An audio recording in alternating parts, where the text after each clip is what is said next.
scroll down. All right, so adab, hello, and assalamu alaikum. Welcome everyone to yet another program of Exploring series where we explore different personalities from different walks of life, uh, their journey, their expertise in any specific field. I am Salman Ayaz, entrepreneur, researcher in business management and psychology, and a trainer by passion and profession. Today we have very special guest with us. So I would also request you meanwhile to please share the stream with your friends in your groups ताकि ज़्यादा से ज़्यादा लोग आ सकें and we can have some fun discussion today. I'm expecting that I'm live on my page right now. Yes, Janab. So we are going towards some very fun discussion. Today we are joined by um, Arfa. Arfa, A for artistic, R for responsible, I for intelligent, F for focused, and A for assertive. Arfa Sidpur Wala, if I'm right with the pronunciation, apologies.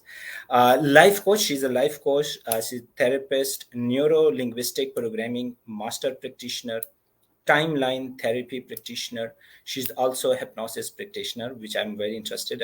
I'll delve into it as well. She helps clients on relationship, personal growth, and development, of course, stress, anxiety, depression, self esteem, confidence, emotional intelligence, business growth, and goal settings. So we haven't crossed paths before, yet I'm so super excited to finally meet her and know more about her. So I would be interested to please welcome her with a big round of applause. We have Arfa Said Purawala. Hi, how are you? Assalamu alaikum. Walaikum salam. Tell us more about yourself. How did you get into all this coaching, helping people with their personal and professional goals? इतना Fill अच्छा me तारुफ तो in. आपने What करवा ही have I दिया है। missed? Fill me in what I have missed. What floats your boat? So tell us more about yourself, please. What floats my boat, Allah, well इतना अच्छा तारुफ तो आपने करवा ही दिया है, and that basically sums it up. और background खैर मेरा educational background was from advertising, and then उसके बाद I went to Turkey to live there for a while. I was hired by a company, so I worked there, and that was like my first real job. And वहाँ पे थोड़ा अर्सा गुजारने के बाद आई came back, and then जब हर किसी को एक एग्जिस्टेंशियल क्राइसिस हो जाता है, तो वो मुझे भी हुआ था कि मैं क्या कर रही हूँ अपनी लाइफ में, अब वापस आके मैंने क्या करना है. So that is when I needed some help on personal levels. तो तब जाके मैंने काउंसलिंग कोचिंग की जो फील्ड है उसको डिस्कवर किया था ऑन पर्सनल लेवल, वरना पहले मुझे आइडिया नहीं था. ट्रेनिंग से था आइडिया, बट पर्सनल ग्रोथ या ये जो personal consultation one on one ये जो होता है, I had no idea this existed.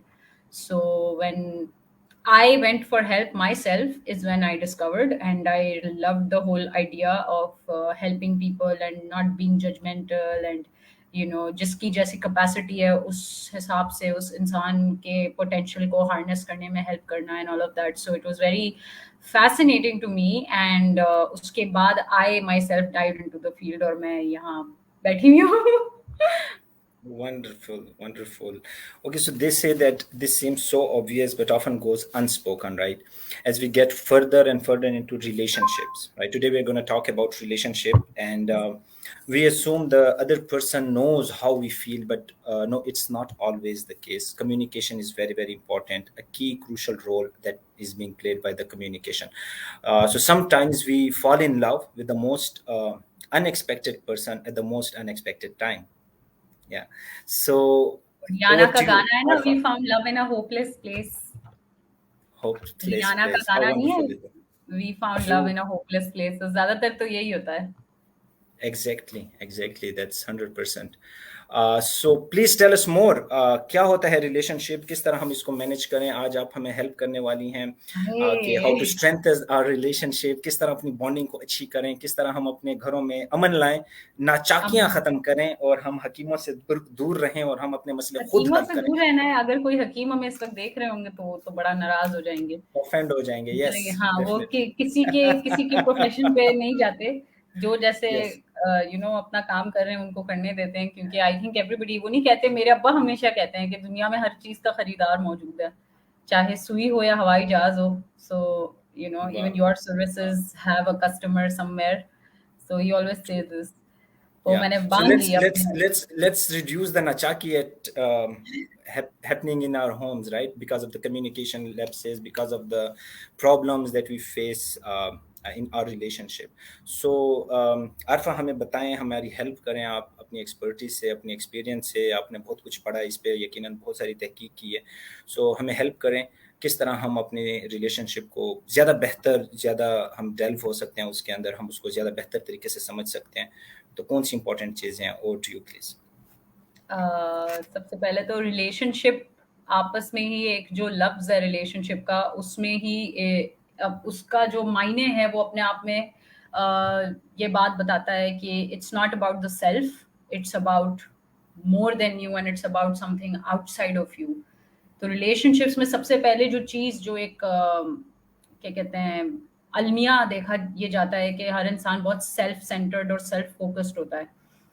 हालांकि सेल्फ केयर और सेल्फ लव पे भी बात होती है, but again there is a thin line. लेकिन रिलेशनशिप्स में आकर इंसान जब इतना सेल्फ सेंटर्ड होता है कि उसको अपने अलावा अपने साथ के इंसान की जो क्या कहते हैं, जो भी उनका नोशन है या जो भी वो कहना चाहते हैं, अगर वो नहीं कह पाते, या there is that lack of communication, अगर इतना ही आपका नहीं कहते इंटेंस और टेंस्ड है आपका रिलेशनशिप कि आप कम्युनिकेट ही नहीं कर सकते, और क्योंकि इंसान ज्यादातर तौर पे सेल्फ सेंटर्ड और बड़ा सेल्फ इन्वॉल्व होता है कि हाँ बस मैं और मेरी लाइफ में क्या हो रहा है, और कोई मेरे बारे में पूछ ले, कोई मुझे ही पूछ ले कि मैं कैसा हूँ, मैंने पानी पिया कि नहीं, खाना खाया कि नहीं। सो आई थिंक रिलेशनशिप्स में जब when you're involve, I think it goes the other way around is well, that आप आपने यही पार्ट जो है वो किसी दूसरे के लिए प्ले किया है या नहीं किया है। सो कम्युनिकेशन आती है सबसे पहले कि हमारी सोसाइटी में इसको बहुत एक अलग रंग देते हैं when it comes to respect, when it comes to बड़ों की इज्जत करना, या वट एवर आपके पार्टनर की इज्जत करना, या वट एवर, उसमें उस रिस्पेक्ट को और कम्युनिकेशन को ना बड़ा अलग रंग में ढाल देते हैं। Nobody teachers us how to communicate and communicate effectively. तो वो पेरेंट्स की एक रिस्पेक्ट आ जाती है, then come the bosses and the teachers and the peers के, ओ यू रिस्पेक्ट देम, तो आपने लेट्स से क्वेश्चन नहीं करना, या आपने फलान बात उनसे नहीं पूछनी, या आपने अपना जो ओपिनियन है उसको एक्सप्रेस नहीं करना। तो ये it just comes with a lot of personal insecurity, and it just creates a lot of other questions, it creates a lot of other confusions कि जो अदरवाइज नहीं होनी चाहिए। मतलब क्या जाता है, अगर आपका कोई पीयर है और आप उससे क्वेश्चन कर लेते हैं for something that is either bothering you और something that you don't know, क्या जाता है। So the society conditions you, or we've been collectively conditioned through school or through bullying or through some other whatever unresolved issue that we've had in the past, that आप question करेंगे तो you'd seem stupid, या ज्यादा सवाल मत करो, या जो कहा जा रहा है वो करो। तो ये चीजें सारी आपस में बड़ी इंटर रिलेटेड है कि जो कह रहे हैं ना वो कर दो बस, ज्यादा सवाल मत करो। और ज्यादा सवाल मत करो लीड्स टू जो कह रहे हैं वो कर दो। इतना घुसने की क्या जरूरत है? क्या ही जरूरत है, क्या कर लोगे इतनी इंफॉर्मेशन लेके, क्या करना है? It happens in I think corporate culture में भी बहुत होता है। क्लाइंट की तरफ से कोई ब्रीफ आती है और वो ब्रीफ क्लियर नहीं होती, तो उसमें भी ऐसा होता है क्या क्या करना है, इतनी सारी इन्फॉर्मेशन है, जितना जितना क्लाइंट ने बोला है कर दो ना। So because I come from advertising and marketing and all of that, तो उधर भी ये चीज सुनने को बहुत मिलती है कि यार जितनी ब्रीफ दी गई है, जो क्लाइंट मांग रहा है वो कर दो ना। क्या जरूरत है इसमें घुसने की, क्या जरूरत है क्लाइंट को क्या चाहिए, या क्या क्या जरूरत है उनको एक्सप्लेन करने की कि तुमने जो है वो फलान लोगो या फलान ग्राफिक या फलान आपने आर्ट वर्क डिजाइन किया है तो वो क्यों किया है, क्या फर्क पड़ता है, क्या जरूरत है उनको समझाने की, जो वो मांग रहे हैं उनको दे दो. So it just in a way it limits your personal potential as well कि आप एज एन इंडिविजुअल क्या कर सकते हैं, एंड आप कलेक्टिवली एक जो out of the box thinking है उसको प्रमोट नहीं कर रहे हैं through this lack of communication. So I think ये रिलेशनशिप्स में भी उतना ही अप्लाई करती है. आपका क्या ख्याल है? Yeah, definitely. I think this is so profound what you are saying. Communication, respect को और opinion को express करना, and then अपने school bullying का भी जिक्र किया. I have been counseling students on that. Also the question which you mentioned कि question करना कितना important है, how important is that to actually have that critical mindset to question things for the clarification purpose, not being just a blind follower. So this is so profound what you are saying. I have been helping students with their questions, and they have some very real life type sort of questions जो कि address नहीं हो रहे होते हैं, और उनके ऊपर एक ट्रेंड पहले से सेट कर दिया गया होता है और वही उस पर थोपा जा रहा होता है. तो इंसानी शऊर, इंसानी दिमाग ये कहता है, हमारे उस्ताद जावेद साहब कहते हैं कि जब इंसान की तख्लीक हो जाए तो उसके अंदर एक चीज़ है जो कि अल्लाह ताला ने रख दी है, वो है उसका हिस्से जमालियात. हिस्से जमालियात की एक सिफ्त ये भी है उसकी कि वो सवाल करेगा, वो पूछेगा, वो क्लेरिफाई एग्जैक्टली. करेगा और फिर आगे प्रोग्रेस करेगा. इसी तरह एंड उसमें हिस्से इखलाकियात भी है. काले और सफेद के बीच का फर्क, सही गलत का फर्क, जो कि सिर्फ आई थिंक ब्यूटीफुल. इंसानों को हासिल है, और किसी मखलूक को ये शरफ या ये फजीलत जो है वो हासिल नहीं है. हासिल नहीं है. True true. तो वो ये कहते हैं कि जिस तरह हिस्से जमालियात है, इस तरह हिस्से इखलाकियात भी है. यानी इखलाकियात खुदा ताला ने, जब मैंने खुदा को अलस्तु बिरब्बिकुम कह दिया तो मेरे अंदर वो इखलाकियात आ गई थी. अब मुझे माशरे ने, मजहब ने, मेरे स्कूलिंग ने, मेरे इन्वायरमेंट ने, मेरे आसपास के लोगों ने मुझे एक पर्सनैलिटी बनाई है. राइट. तो अब वो पर्सनैलिटी बहुत सारी जगहों में चैलेंज होगी, बहुत सारे कल्चर्स के साथ उनका क्लैश होगा, and so on and so forth. So wonderful. Let's move forward. बहुत सारी चीजें हमारे पास डिस्कस करने को. बड़ी खूबसूरत बात आपने की है कि we are born with the ability to question, कि एक इंसान, और एक बड़ी खूबसूरत बात है कि छोटे बच्चे जब होते हैं तो वो बहुत सारे सवाल कर रहे होते हैं, उनका एक क्वेश्चन के बाद दूसरा क्वेश्चन आता है और बड़े उनके सिंपल क्वेश्चन होते हैं. और एक मजे की बात ये कि उनका अंदाज भी बड़ा क्यूरियस किस्म का होता है. It's not to call you out, या कि नहीं मैं आपके बिलीफ को, या उनके सामने उनकी माँ है या टीचर है तो उनके बिलीफ को चैलेंज करने के लिए नहीं होता वो सवाल. वो सिर्फ out of their personal curiosity होता है कि जी सूरज येलो कलर का क्यों है, चांद सिर्फ रात में क्यों नजर आता है, वो इतना दूर क्यों है, वो इतने इनके इनोसेंट और इतने वो. But the point to note over here is that they question. और फिर when we grow up we are told to not question so much. ये मेरे ख्याल से बिल्कुल ही कुदरत के खिलाफ चली जाती है ये बात कि आप क्वेश्चन ही नहीं कर रहे, फिर आप कहते हैं नहीं आपको ये सिखाया गया है, this is like the box, या this is how it is, वो कैटेगराइज कर दी है हमने एक चीज, आप उसी को फॉलो करें, and you're not supposed to ask questions. This applies, I think, into everything, in schools, when it comes to religion, when it comes to your life choices, everything. 100%. And मैं उस दिन टीचर्स की training करवा रहा था तो मैंने कहा देखें, ऐसे है कि एक बच्चा 3 साल तक एक तहकीक कह रही है कि 3 साल तक वो 50,000 बार नो सुन रहा है. नो बेटा, नहीं नहीं नहीं करना, नहीं करना, नो नो नो, ऐसे वो गेस्ट हैं, वो ये नहीं करना, वो नहीं करना. 50,000 टाइम्स एवरेज में वो ना सुन रहा है, और 5,000 टाइम्स वो सिर्फ यस सुन रहा है कि वेल डन सर, बस आपने चेक किया, जो कि बहुत रेयर है कि वो सुने. तो मैंने इवन टीचर से ये क्वेश्चन किया, मैंने कहा आप मुझे ये लिस्ट मुझे प्रोवाइड करें कि आपके पिछले 2 हफ्तों में कौन कौन से टीचर, कौन कौन से स्टूडेंट्स ने सवाल करना छोड़ दिया है. And you कौन wouldn't कौन know से. that. नो, ये पता ही नहीं होगा उनको. हाँ, तो मैंने कहा अब मुझे ये बता दें कि अच्छा कौन कौन से स्टूडेंट्स ऐसे हैं जिन्होंने नए सवाल किए हैं आपसे. सवाल खूबसूरती है, इख्तिलाफ खूबसूरती है, इख्तिलाफ इल्म है, इख्तिलाफ नफरत में फ़र्क है. और अगर इख्तिलाफ और नफरत का फ़र्क मैंने नहीं इख्तिलाफ को सीखा तो. हजम करने की जो एक मादा है वो भी बड़ा खूबसूरत है, जो नहीं है हम लोगों में. True true true. तो यानी जब मैं और आप इख्तिलाफ करेंगे, अब मैंने कहा एक टीचर है या एक मेंटोर है जो कि पढ़ा रहा है पूरी क्लास को, 60-70 की स्ट्रेंथ है, 40-30 की स्ट्रेंथ है, और सभी उसकी बात मान रहे हैं, दिस इज मैजिकल. क्यों मान रहे हैं? सब मान रहे हैं, किसी को भी ये तो वही इख्तिलाफ नहीं बात है, हो किसी गई को ना भी कि क्वेश्चन नहीं है। इम्तिहान ये है कि आपने दरख्त पे चढ़ जाना है, ख्वाह वो आप शेर हो, आप मगरमच्छ हो, आप मछली हो, आप बंदर हो, मतलब सबके लिए एक ही इम्तिहान है कि आपने दरख्त पे चढ़ना है और तब जाके आपने आपकी आपकी जो कैपेबिलिटी या कॉम्पिटेंस है वो प्रूफ होगी, and that's such a flawed concept. Exactly exactly. हमारे पास बहुत सारे दोस्त भी हैं जो कि कमेंट कर रहे हैं। सो देखिए, मैंने आपको कहा था आरफा जब आप आएंगी तो बहुत सारे लोग एक्टिव हो जाएंगे, and see how rich the comment सारी सेक्शन तारीफ इज। वैसे आपके लिए हो रही है। अच्छा, नहीं वो आप हैं साथ तो इस वजह से हो रही है, पहले इन्होंने कभी मेरी ऐसा तारीफें क्या नहीं है? की। ऐसा क्या है? नहीं देखिए, आप इतनी अच्छी अच्छी बातें कर रही हैं ना, हमें इन्फॉर्मेशन दे रही हैं। सो नहीं, जैसे आपके पास थैंक तो यू ये फॉर बीइंग विद इन्फॉर्मेशन अस। है ही नहीं। नहीं, मैं कहाँ पर है इन्फॉर्मेशन, देखिए इसलिए तो हमने आपसे रिक्वेस्ट की, इतने 2-3 महीनों ये से हम देखें, आपको they will request come and कर they're रहे going to हैं। demand your autograph, which already happens on a daily basis for you, कि लोग आपको मांगते हैं autograph। अच्छा, आपको लगेगा ये प्लान है सारा, तो ये प्लान ही है, मतलब इनको मैंने पहले से सारे कमेंट्स लिख के दिए हैं कि आप लोगों ने इस तरह के अच्छे अच्छे कमेंट्स हाँ करने हैं जी, मेरे लिए, क्यों ठीक नहीं, ये दोस्त और किस दिन काम आते हैं। है। वैसे तो दोस्तों ने जहन्नुम में जाना होता है, वरना इसके अलावा दोस्त फेसबुक पे कमेंट करने के अलावा जिंदगी में बस काम ही क्या होता है, मैं तो यही बोलती हूँ उनको, ट्रू, सारे ट्रू, जहन्नुम में ट्रू। जाएंगे।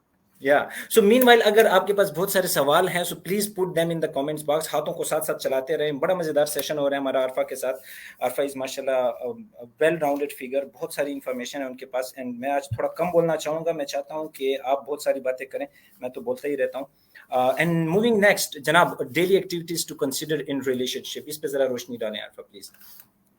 Daily activities to consider in relationship में भी कम्युनिकेशन का बड़ा अमल दखल आता है। जैसे हम पहले कम्युनिकेशन को लेते हुए आ रहे हैं, तो मैं जरा इसको जेलिन करना चाहूंगी इसी बात से प्लीज। कि डेली एक्टिविटीज मतलब पता ही ना हो, और ये मेरे ख्याल से हर तौर के रिलेशनशिप में काम करती है, चाहे भाई बहन का रिलेशनशिप है कि माँ बाप का एक औलाद के साथ, या आपस में कपल का रिलेशनशिप है और उन्हें पता ही नहीं है कि आप क्या कर रहे हैं, या आपकी एक डेली जो रूटीन है वो कैसी दिखती है, या आप अगर एक साथ नहीं होते, एक दूसरे से जब दूर होते हैं, तो तब आप क्या कर रहे होते हैं। अगर आपकी माँ है या आपके वालिद हैं या आपका भाई है या आपका शौहर है, उसको नहीं पता, तो फिर तो जाहिर है there will be that clash के भाई मुझे क्या पता पूरे दिन में आप क्या करते हैं, आपकी क्या मसरूफियात हैं। सो ये एक चीज आपस में कन्वे करना कि ओ व्हाट, मेरे आज ऑफिस में दिस हैपेंड और दिस कॉन्वर्जेशन हैपेंड, एंड उसके बाद हमने ये किया या ये किया।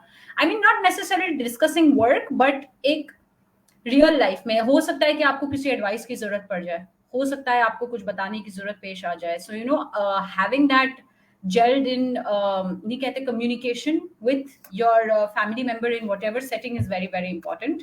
मेरा पर्सनली तो ये कि मेरी अम्मी को शायद तकरीबन हर चीज पता होती है, मेरा फोन भी बजता है तो वो कहती है किसका फोन था। मैंने कहा अम्मा इतने लोग फोन करते हैं, आप क्या करेंगी पूछ के। True, true, true. So other than that, मेरे फादर हैं, my father's office and my office is just across the road. So कभी कुछ हो जाता है तो even he knows my whereabouts. तो उनको भी पता होता है कि कभी अगर कुछ अच्छा और बुरा जो भी हो रहा होता है। कल मैं उनकी गली से गुजर के गई हूँ क्योंकि मेरी गाड़ी उस तरफ पार्क थी, तो वो कहने लगे तुम, अच्छा उनकी गली में बेकरी भी पड़ती है पाइन द स्काई, तो वो कहते हैं तुम उस तरफ गई हो, मुझे फोन करके वो पूछ रहे हैं कि तुम इस तरफ क्यों गई हो। और मैंने कहा पापा आपने कैमरा में से देख लिया है, मतलब उनके सीसीटीवी लगे हुए हैं चारों तरफ। तो मैंने कहा पापा आपने देख लिया, कहते तुम क्या पाइन द स्काई गई हो कुछ लेने के लिए। मैंने कहा नहीं पापा, डाइटिंग, मैं क्यों जाऊंगी उधर। कहते तो तुम क्यों गई थी उस तरफ। मैंने कहा पापा गाड़ी उधर पार्क थी मेरी आज के दिन। तो कहते हैं अच्छा। मैंने कहा हाँ जी। मैंने कहा आपको क्या लगा। सो बिकॉज कि हमारी आपस में कम्युनिकेशन इतनी है कि मेरे वालिद ने ना हिचकिचाया मेरे से पूछते हुए, ना मैंने उन्हें बताते हुए हिचकिचाया कि नहीं जी मैं फलान काम से जा रही थी। True that, true that. तो सो वेरी इंपॉर्टेंट कि वो ब्लॉकेजेस नहीं होने चाहिए रिलेशनशिप में जहाँ कम्युनिकेशन को मात हो जाए, जहाँ पर कम्युनिकेशन हो ना पाए। तो मेरे ख्याल में वो इन्वायरमेंट बहुत जरूरी है जहाँ पर ओपनली गुफ्तगू हो सके। क्योंकि वरना पेरेंट्स आके कंप्लेन करते हैं कि हमें तो पता ही नहीं हमारा बच्चा कहाँ रहता है, पता नहीं वो फेल हो गया तो हमें तो पता ही नहीं कि उसकी क्या मसरूफियात होती हैं। उनको तो ये तक नहीं पता होता कि उनका बच्चा कमरा बंद करके क्या कर रहा है, हमें क्या ट्रू, पता वो कंप्यूटर पे बैठ के क्या कर रहा है। ऐसे ट्रू, कंप्लेन्स भी आते हैं। या तो पार्टनर्स में होता है कि नहीं, I need to check my partner's phone, I need to have his password because I don't know what he is doing on social media, I don't know what he is doing when he goes to the office. मुझे नहीं पता उसके क्या कौन दोस्त हैं क्या हैं, तो बताएंगे नहीं आपको तो अगले इंसान को कैसे पता चलेगा। And then you can't technically complain कि अगला बंदा आपके ऊपर ट्रस्ट नहीं कर रहा है, क्योंकि आप उन्हें मौका नहीं दे रहे हैं ट्रस्ट करने का। या तो ऐसे कैसे काम है पता नहीं आपके। ट्रू। एंड आफ्टर मैं इसी के साथ ऐड करना चाहूँगा, एक दिन एक इदारे में मैं कुछ पेरेंट्स आए थे, तो उसमें वो बता रहे थे कि देखिए ऐसे है कि उनके बच्चे जो थे वो इदारे की तरफ नहीं आए और वो कहीं और घूमने फिरने चले गए। तो उनके पेरेंट्स जी बड़े गुस्से और आए और कहा जी आपको पता है मेरे पास कितने मुलाजिम हैं और मैं एक कॉल करता हूँ तो पूरा सिटी हिल जाता है, दिस एंड दैट ना। मैंने बहुत अच्छी बात है। अब मैं वहाँ बैठा हूँ साइड में, तो मैं देख रहा हूँ, मैंने कहा पहले अपना निकाल ले सारा भरम ना, फिर उसके बाद बात होगी। तो वो सारे टाइटल्स वाइटल्स उन्होंने बता दिए और अपनी सारी जो था वो सारा सिलसिला, तो वो जब बता दिया कि मैं इतनी बड़ी पोस्ट पे और जब मैं कैंट से निकलता हूँ तो ये हो जाता है तो वो हो जाता है, ऑल दैट। मैंने कहा ठीक है। तो वो कह रहे हैं कि जी अब मैंने ये प्लान किया है सलमान साहब कि मैं एक एक मुलाजिम हर एक नुक्कड़ पे ठहरा दूंगा, और होगा ये कि वहां से मुझे इतला मिलती रहेगी और फिर मेरा बच्चा जो है कभी भी इस तरह का काम नहीं करेगा। I hope you are with us. मेरे ख्याल में there is some lag in the internet. Um, and I said, okay, that's really great अगर आप ये कर सकते हैं, बट मुझे ये बताइएगा कि लास्ट टाइम आपकी गुफ्तगू कब हुई थी बच्चे से, अपने बेटे से आपकी लास्ट टाइम गुफ्तगू कब हुई थी? So the relationship, the bond you have. अगर आप लोग मुझे सुन पा रहे हैं तो ज़रा नीचे कमेंट्स में बताइएगा, क्योंकि I think we have lost connection with Arfa. Arfa, you can meanwhile join again. I'm putting you on the screen again. Okay, I think there is some lag, Alpha, from your end. Meanwhile, I'll also, आप लोग जरा मुझे comments करके बताइएगा जो जो हमारे साथ हैं कि क्या मेरी आवाज़ आपको आ पा रही है, क्या आप मुझे सुन पा रहे हैं? Okay, we have her again. Alright. So फिर यूं हुआ कि उन्होंने कहा कि मैं जी मैंने पूरा इंतज़ाम किया हुआ है कि मैं मुलाजिम ठहराऊं हर एक नुक्कड़ पर और वो मुझे इन्फॉर्म करें कि alright, we have her again. Thank you for joining again. So उसने ये कहा अरफा कि मैंने कहा कि अच्छा जी आप माशाल्लाह इतने पावरफुल पर्सनैलिटी हैं, आप सब कुछ कर सकते हैं, मुझे ये बताएं कि आपके बच्चे से लास्ट टाइम गुफ्तगू कब हुई थी? क्या क्या मतलब है? मैं आज ही तो बात हुई थी, आज सुबह सुबह सुबह जा रहा था स्कूल, तो मैंने कॉलेज जा रहा था, मैंने कहा मुझे ये बताएं कि क्या आपको उसके फेसबुक का पासवर्ड आता है? एंड ही वाज लाइक क्या मतलब है आपका? मैंने कहा अच्छा मुझे ये बताएं कि उसकी गूगल हिस्ट्री आपने कभी चेक की है? बच्चे की उम्र क्या थी? बच्चा कॉलेज में था, कॉलेज हाँ। में। हाँ, तो वो कहते हैं कि जी उनका बच्चा इदारे नहीं आया, वो कहीं और चला गया है और अब वो क्या कर रहा है, हर नुक्कड़ पे एक-एक मुलाजिम ठहराएगा जो उनको कॉल करेंगे और उनको बताएँगे कि आपका बच्चा यहाँ पर है, और इस तरह उसका बच्चा राह रास्त पे, सिरात मुस्तकीम पे आ जाएगा, right? So control I said यानी। हाँ, यानी कंट्रोल में इस तरह आएगा, क्योंकि मैं उस पे सख्ती करूँगा। उसने कहा इंटरनेट ने बड़ा ख़राब किया हुआ है आजकल के ज़माने को, मैं जाके आज वो तारे सारे काट के ना फेंक दूँगा, तो फिर देखें किस तरह सेट नहीं होता। तो मेरे ख्याल में जो तुम कह रही हो कि जो रिलेशनशिप है और उसकी जो बॉन्डिंग है और कम्युनिकेशन उसके अंदर बहुत ज़्यादा इंपॉर्टेंट है, तो मुझे वो क्लियरली दिख रहा था कि वो पेरेंट अगर घर जाता है तो उसकी जुराब एक तरफ जा रही है, बूट दूसरी तरफ जा रहा है और वो चीख रहा है और चिल्ला रहा है, और घर में अंदर उसने एक हंगामा खड़ा किया हुआ है और उसका कोई कनेक्शन नहीं है, कोई ब्रिज नहीं है बच्चों के साथ, जो आप बता रही थी अपने वालिद साहब के मुतल्लिक। तो वो चीज़ वहाँ पर नज़र नहीं आ रही, क्योंकि बच्चा बाप को नहीं जानता, बाप टेक्निकली, साइकोलॉजिकली, इमोशनली और स्पिरिचुअली अपने बच्चे को नहीं जानता। So this is the gap that needs to be addressed moving also जो फॉरवर्ड आपने जनाब। बताया पेरेंट का जो प्रोफाइल है वो क्लियरली अपनी औलाद को कंट्रोल करना चाहते हैं and they want to assert that control which is a very नहीं कहते passive aggressive and a toxic way of parenting in general. क्या आपको लगता है कि अगर आप अपने बच्चे को ठीक कर देंगे कंट्रोल करके तो ये तो इंसानी फितरत का ही हिस्सा नहीं है? क्योंकि कैद तो खैर परिंदों को भी पिंजरे में नहीं करना चाहिए, ये तो फिर एक इंसान की बात हो रही है। तो आप अगर कनेक्ट नहीं कर रहे और आप वो दो द हार्ड टॉक, मतलब लोग कम्युनिकेशन से भागते हैं। There was one lady in particular, मैं कम्युनिटी में थी and then she was like ये एक बड़ा टैबू भी है जो मैं टैबू को भी टच करना मुझे अच्छा लगता है बट पता नहीं इसका रिस्पॉन्स क्या आता है। खैर तो वो डोंट वरी, मैं मेरे पास हर किस्म की आवाम होती है, डोंट वरी, गो ऑन। तो feel at home. This one time she was like कि मैंने अपने बच्चों को पता नहीं क्या, I think it was related to menstruation और maybe the reproductive health के बारे में कोई बात थी, तो मैंने उनसे कहा and I was this is like way back, मैं उस वक्त तो मेंटल हेल्थ में थी भी नहीं, मैं ना जानती थी ये सारा दाव पेच। तो मैंने उनसे पूछा तो वो अच्छा, और उनके बेटे थे दोनों। तो शी वाज लाइक कि मैंने तो अपने बच्चों से इस बारे में मेंस्ट्रुएशन के बारे में बात क्यों करनी बच्चे से, या जो है वो सेक्स के बारे में बात क्यों करनी। और वो शायद मेरी अम्मी की उम्र की थी। मैंने कहा आंटी ये आप देख लीजिएगा some years down the line कि आप नहीं घर पे अगर ये बात करते हैं अपने बच्चों से, वो छुप के सीख लेंगे। आपको लगता है कि आप अपने बच्चे को इस तरीके से टेम और ट्रेन कर रहे हैं, दैट्स नॉट ट्रू। वो आपको बता के नहीं करेंगे तो आपको छुप के करेंगे, एंड देयर इज दैट, और उसमें उनका कसूर नहीं है, because there at an age कि जिस एज में एक क्यूरियोसिटी, एक थ्रिल होता है हर चीज को करने का, तो वो आप नहीं बताएंगे ये इन्फॉर्मेशन, अगर उनको आपसे नहीं मिली तो वो किसी दूसरे सोर्स पे जाएंगे, और उधर हो सकता है कि डैमेज ज्यादा हो, क्योंकि आप फिर माँ बाप हैं, आप थोड़ी नपी तुली, थोड़ी फिल्टर्ड इन्फॉर्मेशन या अल्फाज का सही इस्तेमाल करके उन्हें चीजें समझाने की कोशिश करेंगे। और वैसे भी जो चीज माँ बाप कहते हैं, बच्चा जाती तौर पर उस बात को अब्सॉर्ब कर रहा होता है कि क्योंकि ये मेरा मदर फिगर या फादर फिगर है, तो ये अल्लाह कुल्ले हाल कोई सही बात ही कर रहा होगा। लेकिन पेरेंट्स ही नहीं समझाते, तो जाहिर सी बात है, and when they learn from other sources, obviously वो जो लर्निंग उनकी होती है वो बड़ी डिस्टॉर्टेड और ट्विस्टेड होती है, गलत चीजें या कि मिक्स चीजें सीखते हैं वो। True. Couldn't have said it any better. Thank you very much, Arfa. Moving forward, हमें बताएं role of money in relationship, in communication और रिश्तों में इसका क्या अमल दखल है, इस पे जरा रोशनी डालें प्लीज। मनी का डिस्कशन भी होना बहुत जरूरी है, बिकॉज समटाइम्स पेरेंट्स का एक अपना अलमिया होता है कि एक आपकी फाइनेंशियल स्टेटस, एक कलेक्टिवली एक हाउस होल्ड का एक फाइनेंशियल स्टेटस है, और अगर मर्द अपनी बीवी से या एक बाप अपनी औलाद से ये बात डिस्कस ही नहीं कर रहा है कि उनके क्या, where do they stand in terms of the socio economic class, या उनका फाइनेंशियल स्टेटस इस वक्त क्या है, तो again it creates a lot of, मैं कहूंगी, क्लैश भी, और एक डिवाइड भी आपके घराने के अंदर आ जाता है कि आपने, क्योंकि देखिए ख्वाहिशें आजाद हैं और ख्वाहिशें करना हम सबका हक है, लेकिन एक इन द मोमेंट एक चीज पूरी हो सकती है या नहीं हो सकती, या किस चीज पे फोकियत किस चीज को देनी है, कि फॉर एग्जाम्पल अभी आपके लिए ईद का जोड़ा बनाना ज्यादा जरूरी है या आपके घर में राशन डालना ज्यादा जरूरी है, आपके बच्चे का प्ले स्टेशन आना ज्यादा जरूरी है या उसकी फीस देनी ज्यादा जरूरी है।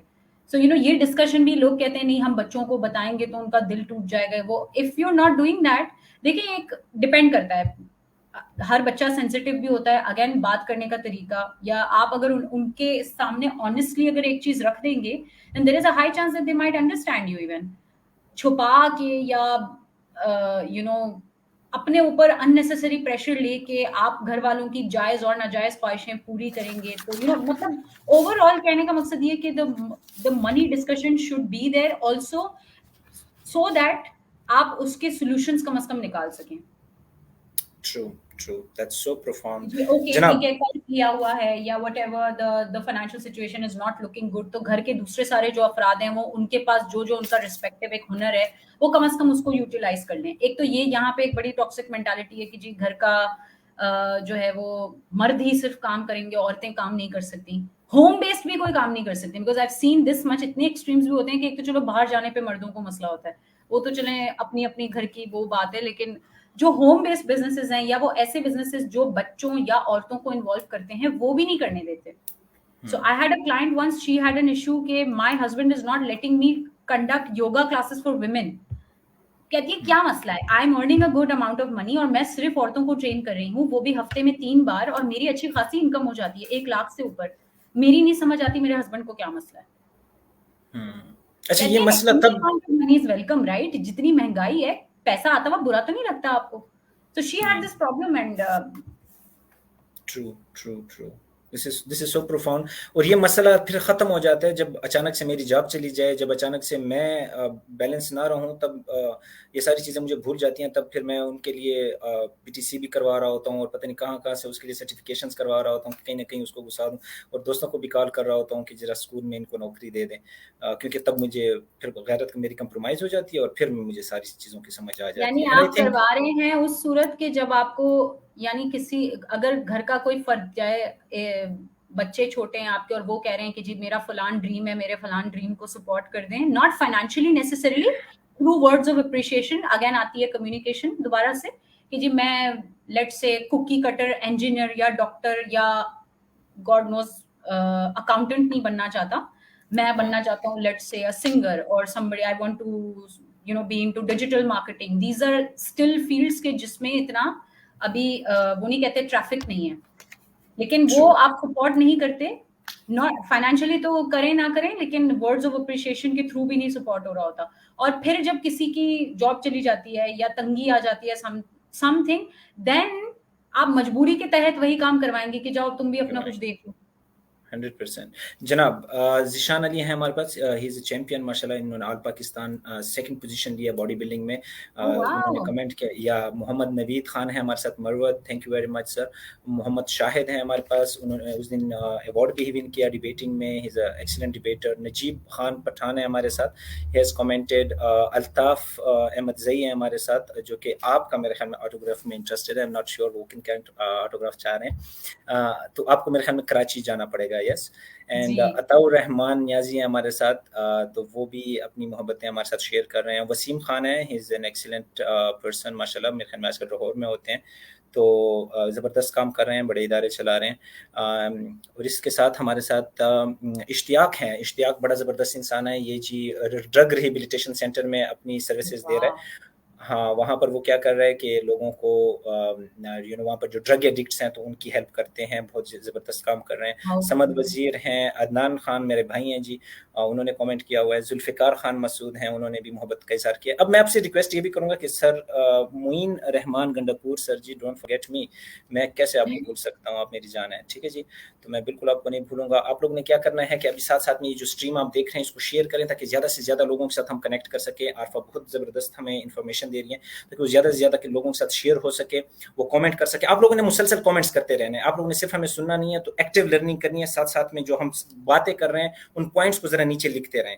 आई एम एक्सपेक्टिंग जो आरफा बात कर रही है आप नीचे बुलेट पॉइंट्स में नीचे लिखते रहें जो आप सुन रहे हैं, राइट। तो ये एक्टिव लर्निंग हो जाएगी। ज़बरदस्त। जनाब हमारे पास और कौन है? जुनेद खान है। सच बहुत सारी तारीफें, थैंक बहुत यू। मोहब्बत Junaid, thank you very much. जनाब हमारे साथ आरफा है सिद्धपुर वाला। She is a life coach, therapist, neuro linguistic programming master practitioner, she is a timeline therapy practitioner, she is also a hypnosis practitioner, she helps clients on relationship, personal growth and development, stress, anxiety, depression, self esteem, confidence, emotional intelligence, business growth and goal setting। जबरदस्त काम कर रही हैं, बहुत सारे इदारों को वो हेल्प करती हैं, बहुत सारे क्लाइंट्स की हेल्प करती हैं उनकी पर्सनल एंड प्रोफेशनल गोल्स में। जनाब आगे बढ़ते हैं और मैं आपसे रिक्वेस्ट करूंगा, जितने भी दोस्त हैं साथ साथ में आप कमेंट्स करते रहें, आप लोगों ने रुकना नहीं है, आप लोगों ने साथ साथ में शेयर भी कर देना है, ठीक है जी। और साथ साथ में आप लोगों ने क्वेश्चंस भी करते रहना है, तो सिर्फ और सिर्फ तारीफें नहीं, साथ साथ में क्वेश्चंस भी जरूरी है, ताकि हम थोड़ी इंटरेक्टिव डिस्कशन रख सके। जनाब आगे बढ़ते हैं और हम आपसे पूछना चाहेंगे आरफा के places to explore in relationship, कौन कौन सी प्लेसेस हो सकती हैं जिनको हम एक्सप्लोर कर ये तो सकते हैं। हाँ, थोड़ा सा फोकस था ये, आई थिंक ये वो था, क्या कहते हैं, जो एक कॉन्जुगल रिलेशनशिप, पार्टनर्स वाला जो रिलेशनशिप होता है, ये उसके लिए मैंने लिखा था कि there should be a bucket list. मतलब ऑब्वियसली हर किसी की जेब इजाजत नहीं देती, बट अगर अगर वो प्लेस टू एक्सप्लोर कहीं आपके शहर का कोई छोटा सा रेस्टोरेंट भी है, तो वो भी आपकी बकेट लिस्ट का हिस्सा होना चाहिए। And there should be this common ground where both the parties are discussing कि ओके ये जगह तो जरूर से देखनी है। जैसे कुछ कपल्स होते हैं, मैंने देखे, बड़ा बड़ा खूबसूरत एक फिनोमेना होता है कि बड़ा सा खूबसूरत सा एक रिलेशनशिप होता है कि जी कोई बड़े वो इंटरेस्टेड होते हैं फिल्में देखने के अंदर, और उनका चाव होता है सिर्फ कि हमने थिएटर जाके ही देखनी है। So when ever a favourite movie comes out और वो दोनों की म्यूचुअली फेवरेट होती है, तो जाके थिएटर में ही देखते हैं। अब देखें, this doesn't necessarily involve travelling, कोई बहुत लाखों का खर्चा नहीं है, बट एक ट्रिप आपने साथ ले लिया, दुनिया के सारे टेंशनों से दूर, 3 घंटे आपने बैठ के एक साथ एक फिल्म देखी, this is like a good outing. या ट्रू दैट या तो एक ऐसे बहुत सी चीजें हो सकती हैं जो कि बहुत मिनिमली, जिसका बहुत नॉमिनल सा एक चार्ज होता है, या आप कुछ नहीं, आप एक पार्क में वॉक के लिए चले जाएं, या कराची वालों को तो सीव्यू भी नसीब है, आप सीव्यू पे वॉक के लिए चले जाएं, तो वो और एक शॉपर अपने साथ, एक शॉपर भी जरूर ले जाएं, आते हुए जरा हाथ भी हिला के आए। Please go on, I am क्या सॉरी। किस बीच किस बीच में हवाले से, किस हवाले से? यानी मैं अक्सर जब जहाँ एक्सरसाइज करने जाता हूँ, वर्कआउट करने जाता हूँ, तो साथ में एक बड़ा सा शॉपर होता है, मैं तो जितना भी गंद होता है मैं उसमें डाल देता हूँ, आते हुए फिर वो सारा एक साइड पे रख देता ओ हूँ। या हाँ, यकीन मुझे मानो लगा आप हर दिन। चीटियां कलेक्ट करने की बात कर रहे हैं। मैं तो तो उसके बाद चीटियां क्या मुझे करता हूँ, मिल कल जब जाएंगे। मैं जा रहा होता हूँ, एंड अगर मुझे डेरा इस्माइल खान में कोई सुन भी रहा है, तो स्टेडियम के अंदर गम ना फेंके, खुदा रसूल का आपको वास्ता है, हर दिन साफ करते हैं और हर दिन उसे डबल गंद होता है। बच्चों को ले जाते हैं, चॉकलेट के पैकेट्स वहीं पड़े होते हैं, आप लोगों की तमाम का तमाम जो भी आप खाते हैं गंडेरी खा लेते हैं, और उसके बाद गंद वहीं ठहर दे। उस दिन भाई साहब 3 बंदे आपस में बैठे, आई एम सॉरी उस दिन 3 बंदे आपस में बैठे हुए और मैं उनके पास गया हूँ, तो मैंने वो हैंड्स फ्री वगैरह लगाई और उनके पास गया हूँ, तो मैंने कहा अगर वो आप गन मुझे दे दें, मैं उठाना चाह रहा हूँ। तो उसने कहा सब्र करो, मैं ये खा लूँ, ये भी फेंकना, ये भी डाल देना उसमें। What? So this is humble request कि थोड़ा गुजारा किया करें, सफाई का ख्याल रखें, जहाँ पर आप लोग गन फेंकते हैं तो साथ जाते हुए उसको उठा लें। बड़ा सिविलाइज्ड सी फीलिंग आती है कि देखें आप कितना ख्याल रखते हैं। तमाम झूले आपने, नहीं, तमाम इसका तो एक्सरसाइज एक ही मशीन हल है खराब कर सर, दिया वहाँ पर। पीनलाइज करना। Penalization is like the best damn strategy that we can implement in इसके ऊपर Pakistan. रोशनी डालो आरफा, इसी let's embark on this topic ना। किस तरह किया जा सकता है? क्यों? अब मुझे नहीं पता आपका पॉलिटिकल स्टांस क्या है, मुझे नहीं पता आपको कितने पॉलिटिशियंस इस वक्त सुन रहे हो सकते हैं। मेरा मैं मेरा मेरा जो स्टांस था उस पे मैं भरपूर पछता रहा हूँ। अब आप बाकी खुद ही समझदार हैं, प्लीज गो ऑन। मैं कहने का मकसद ये पीनलाइज, देखिए ना, अब यही हम जो कुछ भी करते हैं हम यहाँ करते हैं। यहीं का बंदा उठ के जब दुबई जाता है वो यूं सीधा होता है, ना वो सिग्नल तोड़ता है, ना वो कचरा फेंकता है, ना वो कुछ करता है। और उसको पता है कि उसको चीजें ट्रैक, उसकी what ever he is doing is being tracked. और जब वो उनकी एयरपोर्ट पे इमिग्रेशन की बारी आती है तो उनको जी बड़ा खूबसूरत सा एक रिसीट पकड़ा दी जाती है कि जी आपका इतने लाखों का चालान हुआ है, या इतने लाखों की आपके ऊपर पेनल्टी है फॉर ब्रेकिंग दिस लॉ, मैं या तुम्हें मजे दिस की दिस बात दिस बताता दिस हूँ आरफा। वो हुआ तो क्या है, प्लीज मैंने प्यार उनको से कहा, पे कर दें। मैंने कहा एक बोर्ड ले आओ 50,000, उसके ऊपर फी लिखो कि 50,000 जुर्माना है जिसने भी शॉपर फेंका। तो उन्होंने कहा सर वो हम बोर्ड लगाने लगे हैं, बोर्ड ही कोई उठा के ले गए। आगे बढ़ते हैं। ओके जी, तो अब हमें ये बताएं इमोशनल, अच्छा किसी ने ओवर थिंकिंग के लिहाज से भी सवाल किया। अच्छा मैं साथ साथ में जी इनको भी जरा इंकरेज करता रहूं। हमारे साथ आए हैं साद। साद इज एन अमेजिंग टैलेंट, बहुत अच्छा गाते हैं, बहुत जबरदस्त उनकी आवाज है। रियली पिछले दिनों, वाह, हाँ जी मेरा पिछले, म्यूजिशियंस के साथ ना, म्यूजिशियंस के लिए बड़ा सॉफ्ट कॉर्नर है मेरे अंदर। तो साथ के साथ मैंने सेशन भी प्लान किया हुआ है। वो अक्सर मुझे वीडियो सेंड कर देते हैं, सर जरा लगा दें अपने पेज पे, जो कि मैं नहीं कर पाता हूँ। तो ये मैं हाथ जोड़ के माफी मांग रहा हूँ, क्योंकि बहुत सारे काम एक हाँ, साथ होते ये हैं लेकिन बड़े किए बड़े नहीं है। पैंतरे होते हैं, ये बड़े पैंतरे होते हैं। तो साद बहुत जबरदस्त गाता है। साद लीड स्कूल एंड कॉलेज डेरा इस्माइल खान से उनका ताल्लुक है। पिछले दिनों उन्होंने बहुत जबरदस्त परफॉर्मेंस दी है। तो हाँ, अच्छा, नुसरत हाँ, आपका नुसरत जाना फतेह भी अली खान, हुआ था, I get it, you I think you या were I was conducting. Doing that session. तो उसमें हाँ, अगर आपने देखा हो एक बच्चा जो बैठा हुआ है और बेहतरीन आवाज और बेहतरीन, उनके पास पूरा क्रू साथ है। तो he is student of I think first और second year in hmm, FSc, या and he is doing amazing. So साथ को हम पूरा पूरा प्रमोट करेंगे इंशाल्लाह। और साथ में हमारे साथ मुईन रहमान गंडापुर हैं। आप सबसे गुजारिश है, जुनेद, मुईन, जिशान, आप सबसे गुजारिश है कि स्ट्रीम को शेयर करें अपने पेजेस के ऊपर, ग्रुप्स के अंदर शेयर करें, ताकि ज्यादा से ज्यादा लोग ज्वाइन कर सकें। कमेंट साथ में करते रहें, शर्माए नहीं। देखें आप शर्माएंगे तो मुझे पता चल जाएगा कौन कौन देख रहा है, तो मैंने फिर भी आप लोगों को पकड़ लेना है। तो आप लोगों ने साथ साथ में कमेंट्स करना है, क्योंकि पकड़ने अगर का आप, वक्त है, वैसे तो बड़ा मसरूफ होते हैं आप। नहीं मैं देखें आज आपके साथ हूँ, हाँ, इधर आरफा मैंने को पकड़ लेके, लिया आपको। आरफा को लेके आप लोगों के साथ बैठा हूँ। अब मैं सिर्फ आप लोगों के साथ गपशप लगाना चाह रहा हूँ। इवन मैं तो सोच रहा हूँ कि लिंक भी शेयर कर दूं और आप लोगों को स्क्रीन पे ले आऊं, अगर आपका बैकग्राउंड इजाजत दे। एनीवेज आगे मूव करते हैं और हम पूछते हैं इमोशनल ग्रोथ और थिंकिंग के ऊपर जरा कमेंट कर दें। मोइन साहब आपसे पूछना इतना चाह रहे हैं, आरफा वास्ट साहिबा। टॉपिक है ओवर थिंकिंग का। पहले तो ओवर थिंकिंग को खत्म करने के लिए पीछे वजह जाननी जरूरी होती है कि ओवर थिंकिंग क्यों हो रही है, कहाँ से आई, क्या हुआ। ठीक है, उसके बाद फिर जैसे एक इंसान की फिलहाल जो करंट लाइफस्टाइल होती है उसके हवाले से उनको कोपिंग मैकेनिज्म्स पहले तो सिखाए जाते हैं। ठीक है, बिकॉज इधर काउंसलिंग थेरेपी से लोग थोड़ा सा डरते हैं, मैं इसलिए उस बारे में बात नहीं करूंगी। ठीक है, लेकिन ओवर थिंकिंग के लिए सबसे अच्छी जो टेक्निक है वो है मेडिटेशन। अगर आपको मेडिटेशन नहीं आती तो सिर्फ जो सांस लेने का एक जो तरीका है, गहरी सांसें लेने का और पेट से सांस लेने का, सिर्फ उसको सीख लें कि जी 5 सेकंड, 4 सेकंड के लिए सांस को अंदर लें, 4 सेकंड के लिए रोकें और फिर 4 सेकंड के दौरान में उसको बाहर निकालें ओके और पेट दैट्स से सांस लेंगे। क्योंकि ये जो सीने से जब हम सांस लेते हैं वो फियर बेस्ड एक पैनिक वाली सांस होती है और वो शैलो या हॉलो सांस जिसको कहते हैं वो होती है। पेट से जो सांस ली जाती है वो थोड़ी सी गहरी सांस होती है। ठीक है, और उस वो स्ट्रेस रिलीज के लिए बहुत अच्छी होती है। तो यानी ओवर थिंकिंग मसला क्या है, अगर उर्दू में मैं समझाऊं तो यानी दिमाग में एक साथ बहुत सारे थॉट्स चलना। तो दिमाग को साइलेंट करने के लिए आपको एक जगह पे अपना फोकस लाना होता है और उस वक्त आपको कुछ भी नहीं आता। सांस लेना तो देखें सबको आता है, तो सांस पे आप जब अपना फोकस कर लेंगे कि जी सांस अंदर जा रही है, फिर रोकी 4 सेकंड, फिर आपने बाहर निकाली, आप ये 10 मिनट भी कर लेंगे तो आपको बहुत सिग्निफिकेंट चेंज एक महसूस होगा कि आपका माइंड थोड़ी देर के लिए क्लियर हो गया।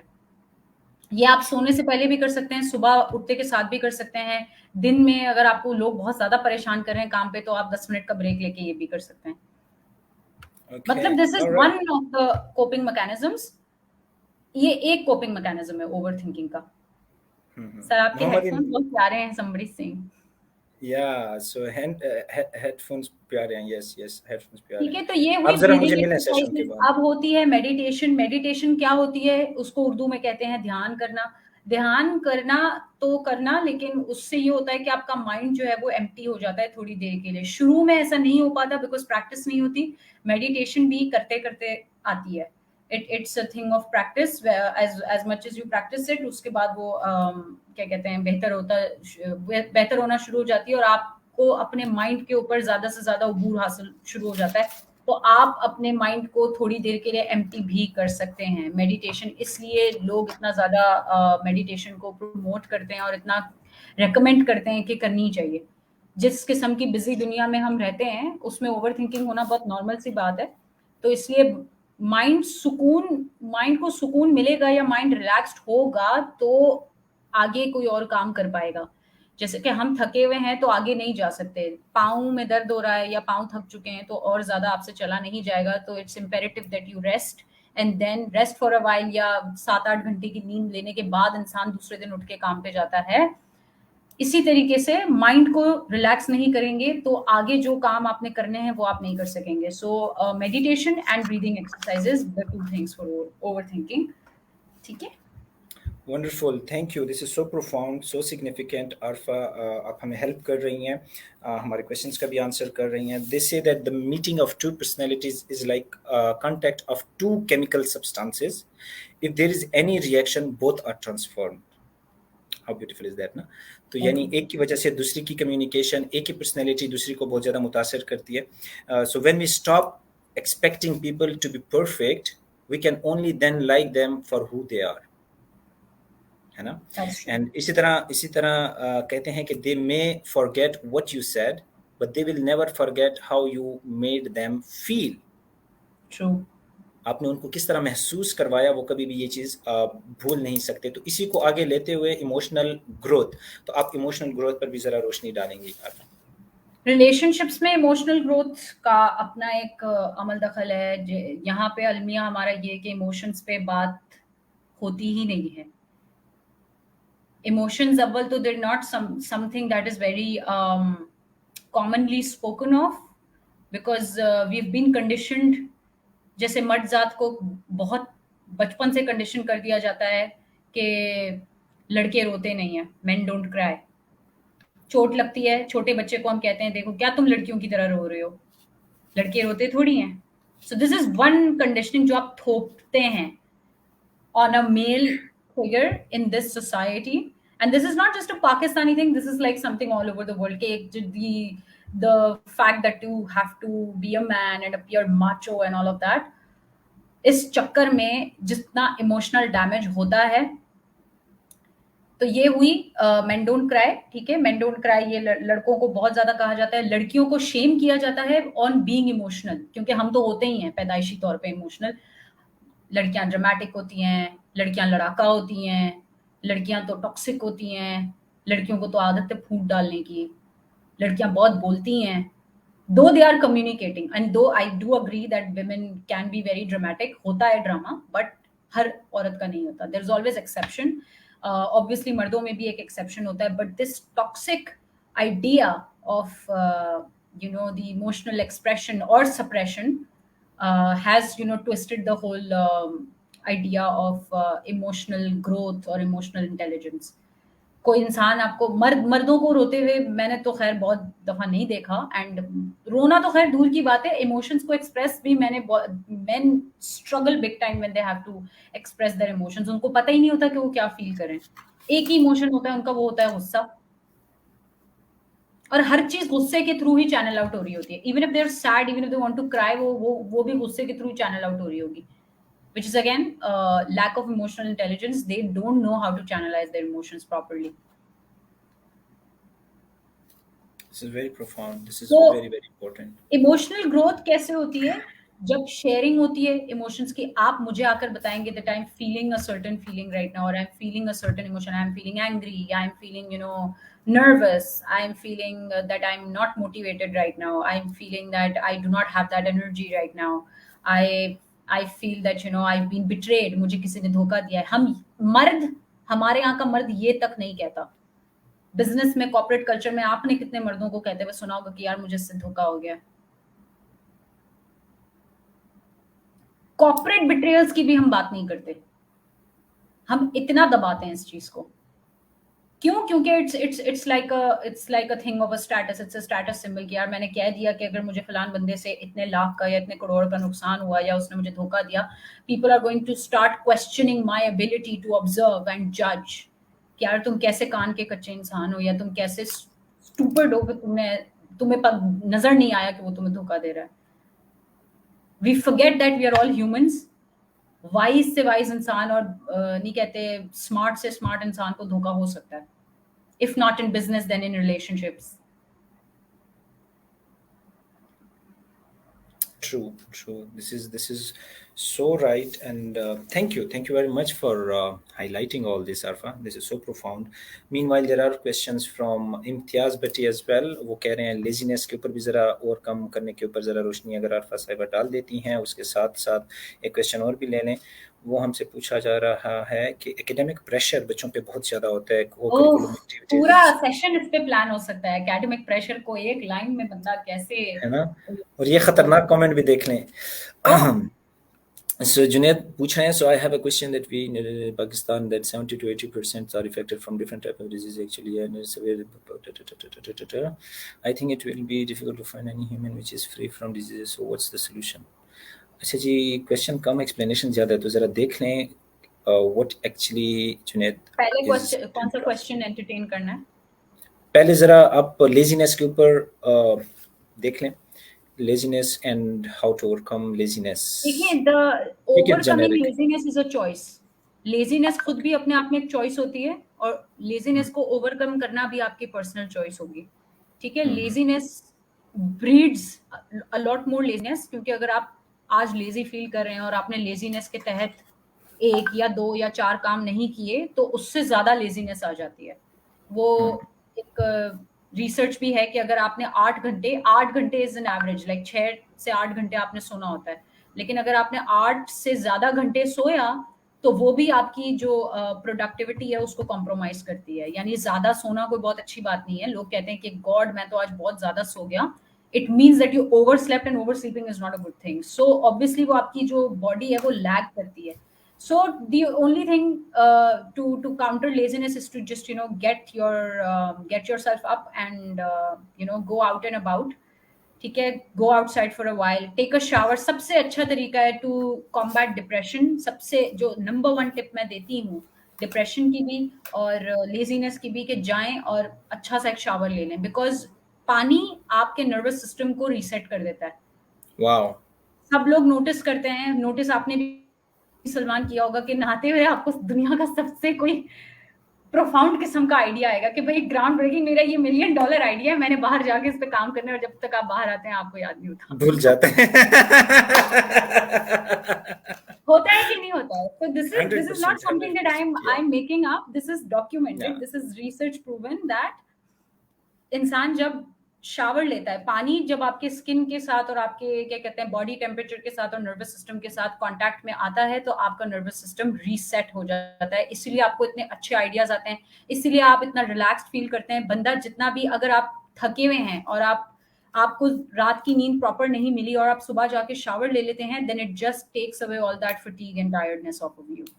So taking a shower creeping is important. I'm extremely sorry for creeping in, but मैंने तो ये भी सुना किसी से कि मैं जब अपना हिसाब किताब मुझे भूल जाता है तो मैं 2 रकात नमाज के लिए चला जाता हूँ, और वहां पर मुझे जी सारे थॉट्स आ रहे होते हैं, और वहां पर मैं सारे प्लान्स बना रहा था. That's something when people struggle with emptying their heads. वैसे नमाज भी, वो नहीं कहते नमाज आप अल्लाह से ताल्लुक जोड़े होते हैं, आ जाते बीच में शैतान के जी आपको 20 काम है, जल्दी जल्दी फटाफट नमाज निपटाएं, और ये होता है, हम सबके साथ होता है. ट्रू तो ट्रू। अगेन सेल्फ कंट्रोल पे बात आ गई। सेल्फ कंट्रोल होगा तो आप लेजीनेस को भी काउंटर कर सकते हैं, लेकिन लेजीनेस को काउंटर करने के चक्कर में बहुत सारा काम एक दिन में ना करें। अगर मैं आपसे आज ये कह रही हूँ, मैं आपको आज 6 चीजें बता रही हूँ कि लेजीनेस के लिए आपने ये करना है, don't do everything in one day. That's if true. Want to start overcoming laziness, एक काम करें, उसकी आदत बनाएं, फिर दूसरा काम अपनी लाइफ में ऐड करें, फिर तीसरा काम। अगर मैं आज आपसे कह रही हूँ कि जी सबसे नंबर 1 टिप है कि जी आप शावर लेने की आदत डालें, शावर आपके नर्वस सिस्टम को रीसेट कर देता है, डू दैट। उसकी आदत पहले आपकी पक्की हो जाए अगले 2-3 हफ्ते में, उसके बाद come back to the fact कि आप फिजिकल कोई एक्टिविटी अपनी लाइफ में ऐड कर लें, which is important also, because हम खाते रहते हैं, डाइजेस्ट कैसे होगा, या जो भी फैट या कार्ब्स हम ले रहे हैं वो बॉडी में डिस्ट्रीब्यूट कैसे होगा, बिकॉज हम बैठे ही रहते हैं। तो right, again excellent. Obviously it makes you lazy. खाएं, एक वक्त होता है खाने का, देन ईट इन प्रोपोर्शंस, ईट। और दोपहर, बिकॉज अब गर्मी आ चुकी है, दोपहर को ज्यादा मत खाएं, it makes you lazy. So there are lot of other coping mechanisms, but फिलहाल के लिए ये 2 बहुत अच्छे हैं। आई होप दे हेल्प यू आउट। दूसरा क्वेश्चन क्या था? This is so profound. Thank you, Arfa, for very sharing welcome. your insight on this. Okay, so next, fast forward, academic pressure. इस पे जरा एक क्विक सी हमें टिप दे दें, फिर हम आगे मूव करते हैं। ओह, एकेडमिक प्रेशर आता कहाँ से है? टीचर्स की तरफ से, पेरेंट्स की तरफ से, कि जी एग्जाम में ये भी पढ़ना है, ये भी पढ़ना है, ये भी करना है, ये भी करना है। देखें, दी मार्क्स एबिलिटी टू लाने हैं, मार्क्स, बहुत मार्क्स सारे लाने, वो नहीं है मार्क्स। 99% मार्क्स लाओगे तो घड़ी वरना छड़ी, छड़ी। गाना वो गाना हाँ हाँ, थ्री थ्री इडियट्स इडियट्स वाले में। ना। हाँ जी, 99% मार्क्स लाओगे तो घड़ी वरना छड़ी। हाँ। अ, देखिए, how to deal with academic pressure. देखिए, एक ये चीज ऐसी है कि पहले तो उसको एडमिट कर लें, क्योंकि समटाइम्स लाइफ में कुछ चीजें ऐसी होती हैं जो एडमिट ही करनी होती हैं कि जो हैं, कि ये आप, सलमान, हम, मैं, आप सब लोग गुजरे हुए हैं कि एक प्रेशर, और बहुत इंसेन प्रेशर होता है, बहुत रातें काली की हैं, सबने बड़ा आंखों में तेल डाल डाल के पढ़ा है, सब कुछ किया है। तो एकेडमिक प्रेशर का सबसे एक अच्छा, मैं टिप तो नहीं है लेकिन आपकी जिंदगी के लिए शायद ये आपको काम आ जाए, कि पास या फेल होने की ये जो एक कश्मकश है, उससे बाहर निकल आए please. It does not determine your worth. इससे आपकी वर्थ डिफाइन नहीं होती। आपकी आगे वाली जिंदगी जो है वो आपके मार्क्स पे डिपेंड नहीं करती। आपकी वाह, वर्थ, आपकी thank you for personality, saying आप दैट। कौन है, आप नहीं, इस आपकी जो मार्कशीट है वो इस बात का तयन नहीं करती कि आप कौन है, और आप लाइफ में कल को जाके क्या मार्का मारेंगे। ठीक है, true. So it does not matter. ठीक है, लेकिन इसका बिल्कुल ये मतलब नहीं है कि फेल हो जाए। डू योर बेस्ट, मगर आफ्टर डूइंग जितनी आपकी कैपेसिटी है उतना ही करें, और उसके बाद इंशाल्लाह रिजल्ट्स अच्छे ही आएंगे, बिकॉज आप कैपेसिटी अपनी, जाहिर सी बात है, बच्चे जाहिर अपना थोड़ा सा कैपेसिटी को पुश करते हैं, रातें जागते हैं, सब कुछ करते हैं, they overwork themselves when they have to. लेकिन लड़ाई करना कि जी अगले बच्चे के मार्क्स 90 आए थे तो मेरे 91 आने चाहिए, या ये होना चाहिए, if you are competitive, if you think you can achieve that, sure, but इसमें अपने आप को मार मत दें। ट्रू, पता वेरी लगा ट्रू। जी खाना पीना सोना सब भूल गया, because the kind of mental pressure you are inviting in your life, the kind of physical pressure you're inviting in your life, जो दूसरा नुकसान आपको हो रहा है इस प्रेशर की वजह से, आप उसको ओवरलुक करते चले जाते हैं। So your marks don't determine. बाकी एकेडमिक प्रेशर पे एक बहुत लंबा डिस्कशन हो सकता है कि कहाँ हो से आता सकता है। है और क्यों होता है, और इसमें मेरे ख्याल से बच्चों का कसूर, सलमान, कम होता है जब एकेडमिक प्रेशर आता है, कि टीचर्स का कसूर और मेरे ख्याल से पेरेंट्स और जो हाँ, एक पीयर प्रेशर आता है उसका कसूर नॉर्मल मेरे ख्याल से ज्यादा होता है। स्टेरियोटाइप्स भी बन जाते हैं ना, कि देखें, सक्सेस के क्राइटेरिया आइडेंटिफाई करना बहुत ज्यादा इंपॉर्टेंट है। क्या तो बहुत ज्यादा कैटेगोरिकल मार्क्स लाना। सक्सेस है ना हमारे यहाँ पे, कि this is the category of success and you have to fall in this category. Otherwise आप अगर उस कैटेगरी से बाहर हो तो आप एक मिसफिट हो, आपका कोई कुछ नहीं बनना। वेरी क्विक, मैं इस पे दो तीन चीजें खाली शेयर करना चाहूंगा। देखें, आप इसको इसका तयन करें कि क्या बहुत ज्यादा मार्क्स लाना बहुत जरूरी है, या बहुत ज्यादा अच्छी सेहत होना, mentally, physically, spiritually, psychologically, emotionally, socially और इकोनॉमिकली, और इसी तरह आपकी demographically and geographically, in all these aspects आप इसमें बेहतर हैं, या सिर्फ और सिर्फ आपके पास मार्क्स हैं। देखिए, मार्क्स थ्रू आउट मैं गोल्ड मेडल रहा और जी बहुत सारे अवार्ड और पता नहीं क्या कुछ ना, एकेडमिक के लिहाज से, लेकिन मुझे किसी ने भी एकेडमिक के लिहाज से जॉब नहीं दी अभी तक, यू नो। और और मुझे जो ऑनेस्टली जॉब मिली। एकेडमिक्स काम भी नहीं आते। आई एम सॉरी, मैंने ओ लेवल्स किया है, मेरी 4 तो सिर्फ मैथ्स की बुक्स होती थी, और मैथ्स में तो मैंने, मेरा 69 पे गंदा सा डी आया था, जो मैं बहुत शोर मचा मचा के बताती हूँ, मुझे कोई फर्क नहीं पड़ता। क्या काम आ रहा है? मेरी लाइफ में मुझे मैथ्स काम नहीं आया। हाँ, अच्छा, मार हिसाब कितनी किताब पड़ी तो है? पहले भी आता था, आपको अभी भी मार आता कितनी है। पड़ी है? आपको स्कूल में आपको गंदी राइटिंग की वजह से कितनी मार पड़ी है? और कौन सा कॉन्ट्रैक्ट नहीं, आपने मेरी लूज़ किया राइटिंग है तो गंदी अच्छी होती राइटिंग थी, की बट वजह से? I was bullied on a lot of other issues, क्योंकि मैं मैट्रिक सिस्टम से ओ लेवल्स में गई थी, तो मुझे इंग्लिश बोलनी बिल्कुल नहीं आती थी। ओह, ओके, सो दैट वाज़ तो द मुझे उस क्राइटेरिया वक़्त फॉर द बहुत बुली सक्सेस। किया गया, और फिर हुँ, ऑब्वियसली क्योंकि जो एलीट स्कूल था वो थोड़ा-सा, तो वहाँ पे लड़कियाँ बड़े अच्छे-अच्छे कपड़े पहन के आती थी, मेले-शेले लग रहे हैं, सब कुछ होता था। उस वक़्त मेरे पास वो सब कुछ नहीं होता था। अफोर्डेबिलिटी का मसला नहीं था, लेकिन मेरा सेंस ऑफ स्टाइल नहीं था उस वक़्त। तो मुझे नहीं आते थे अच्छे कपड़े पहनने, मुझे नहीं आता था सजना-संवरना, और मेरी वो उम्र भी नहीं थी। ऑनेस्टली स्पीकिंग, मैं बहुत नाइव, और वो एक इनोसेंस जो होती है एक 10-12 साल की लड़की में, वो थी मेरे अंदर। तेल लगा के 2 चोटियाँ बना के जाना, and I was bullied. Hmm, hmm, again it depends on the self कि आप बुलिंग को या एकेडमिक प्रेशर को खुद कैसे हैंडल करते हैं। या देखें, दुनिया प्रेशर, आपको आज एकेडमिक प्रेशर है, कल कॉर्पोरेट प्रेशर होगा, वाओ, बाद में वाओ! रिलेशनशिप का प्रेशर होगा। तो आप ले कितना रहे हैं प्रेशर, या आप कितनी अपनी बाउंड्रीज जो है वो ड्रॉ कर रहे हैं कि जी बस ये मेरी हद है, मेरी हद पार ना करें, ये बहुत जरूरी है। प्रेशर तो आपको हर सूरत दुनिया देगी ही, जिस वक्त तक आप मर नहीं जाते। हुँ, हुँ। और आज तो तहकीक इवन इस पे भी बात कर रही है ना, why A grade work for C grade students, और और वो इस तरह की किताबें भी लिखी जा रही हैं कि देखें जो आपके बैक बेंचर्स होते हैं, we are not promoting here कि आप जी बैक बेंचर्स बन जाएं, आप तालीम पर कल मैं किसी बच्चों को पढ़ा रहा था, उसने कहा तो सर फिर पेरेंट्स पेपर आ आके गए तो छोड़। मारेंगे हम सबको, हम दोनों को। मुझे कराची में, आपको गया तो हाँ जी, दोनों बहुत को सारे मेरे मार स्टूडेंट्स पड़ेगी। देख तो रहे हैं। क्या प्रोमोट कर रहे हैं लेकिन टू आप? Be very honest, this is so toxic कि जितना वो एकेडमिक को सीरियस उन्होंने लिया हुआ है, और सच में बताऊं तो सक्सेस में आपके अभी लिंक्डइन का, एमआईटी का, हार्वर्ड का रिसर्च है कि आपकी जो 78% सक्सेस आपकी करियर के लिहाज से, आपकी एकेडमिक करियर और इवन प्रोफेशनल करियर में, आपकी सॉफ्ट स्किल्स मैटर करती हैं, not your technical and hard skills. Right, आपकी मेंटल ट्रू। हेल्थ के लिए आपकी सॉफ्ट स्किल्स, यानी आप लोगों के साथ किस तरह ताल्लुक बना रहे हैं, आपकी इमोशनल इंटेलिजेंस कैसे हैं, आप प्रेशर, जिस तरह आरफा बता रही है, आप कितना प्रेशर ले रहे हैं, आपकी अडेप्टेबिलिटी कैसी है, आपकी कम्युनिकेशन, आपकी मोटिवेशन, आपकी इंस्पिरेशन, आपकी स्पिरिचुअलिटी, ये तमाम वो चीजें हैं जो कि आपकी जो आपकी फार्मूलाज के अलावा हैं, आपकी मैथमेटिक्स एनालिटिक्स के अलावा हैं। Right, so this things are very very profound. दुनिया इस तरफ जा रही है, वो इस चीजों पे फोकस कर रही है। हम तो इसी तालीम। से भी बाहर निकलते हैं ना कि जी कौन से बोर्ड में पढ़ना है, बच्चे के मार्क्स कितने आ रहे हैं, बच्चे की इंग्लिश कैसी हुई, सिंधी आती है कि नहीं आती। मतलब there are so many things by the way कि जो एकेडमिक्स में पढ़ाई जाती है, और वो बहुत बहुत ज्यादा अननेसेसरी है। वेरी अननेसेसरी मैं कहूंगी, बिल्कुल भी नहीं पढ़ानी चाहिए। अच्छा, रीजनल लैंग्वेज कराची में तो खैर सिंधी नहीं बोली जाती, लेकिन कराची के स्कूल्स में आज भी सिंधी पढ़ाई जाती है। मैं कहती हूँ what a waste of time and energy. क्यों पढ़ा रहे हैं आप Sindhi? You could rather replace the language with French. आप फ्रेंच सिखा दें बच्चों को, आप जर्मन सिखा दें। It's a global language. True, true. Very nice. Thank you, Arfa, for shedding light on all these important aspects. Junaid, आपका क्वेश्चन काफी बड़ा है और इसकी समझ बिल्कुल भी नहीं आई। आपने कुछ नहीं, डिजीजेस के बारे में पूछा है। दिखा दें क्वेश्चन क्या था। अच्छा, ये क्वेश्चन था कि sir, I have a question ये दैट वी नोटेड। डिजीजेस पे था क्वेश्चन हाँ, कि जी प्री ये, डिजीजेस, एक्यूट और ये डिजीजेस। रिसर्च शेयर किए इन्होंने कि अगले 10 से 20 साल में जो है कोई भी इंसान जो है वो डिजीजेस से फ्री नहीं होगा। अब देखें, डिप्रेशन आई कुछ think is on the top, या। रेलेवेंट तो खैर नहीं है, लेकिन since he raised a question we might as well address the whole वो।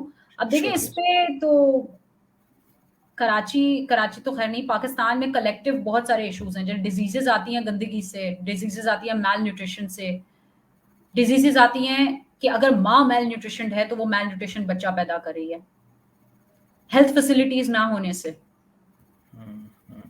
एजुकेशन ना होने से कि क्या खाना चाहिए क्या नहीं खाना चाहिए, ठीक है, प्रोविजंस ना होने से कि आपके पास है ही नहीं वो वसाइल खाने के लिए। तो फिर दूसरा ये जो मिसलीडिंग मार्केटिंग होती है चीज़ों की, जैसे for example I am sorry, Milo sports drink कह के प्रमोट करता है, मगर उसमें 40% तो शुगर होती है। शुगर, तो शुगर वो है स्पोर्ट्स 100%। ड्रिंक नहीं है, it's a fricking sugar high.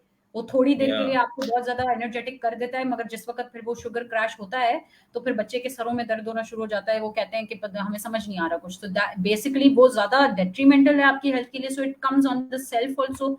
अगर जो लोग नहीं कहते अरबाब इख्तियार तो मैं नहीं कहूंगी, लेकिन जो लोग साहिब इस्तिताअत हैं, कम से कम वो लोग ख्याल कर लें कि ये जो सॉफ्ट ड्रिंक्स हैं, ये फ्राइड आइटम्स हैं, फास्ट फूड हैं, आप खाना पीना कम करेंगे, ऑब्वियसली आपकी लाइफ स्पैन जो है वो वो हो जाएगी, क्या कहते हैं, थोड़ा सा एलोंगेट हो जाएगी। दूसरी बात ये कि फिटनेस हमारे पाकिस्तान में प्रमोटेड नहीं है जितना अनहेल्दी खाना हम खाते हैं। सुबह उठते के साथ ही तेल वाले पराठे, तो हलवा पूरियाँ, तो पता नहीं क्या-क्या। So again that also adds into the whole research के ऑब्वियसली डिसीजेज़ नहीं होंगी तो क्या होगा? सुबह उठते के साथ ही आप नहार-मुँह ये खाना। मैंने तो ये भी देखा है, I was at this restaurant the other day, मेरा तो खैर चीट डे था, मैंने कर दी हलवा हलवा पूरी ऑर्डर थोड़ी-सी, and there was another family beside my table जो कि पाए मंगवा रही है सुबह-सुबह नाश्ते में 12 बजे से पहले, संडे का दिन था, and then they ordered a Pepsi with it. मैं वाज़ लाइक ये कौन-सा टाइम है ये चीज़ें खाने का? और नहीं हम्म, खाएँगे तो क्या हो जाएगा?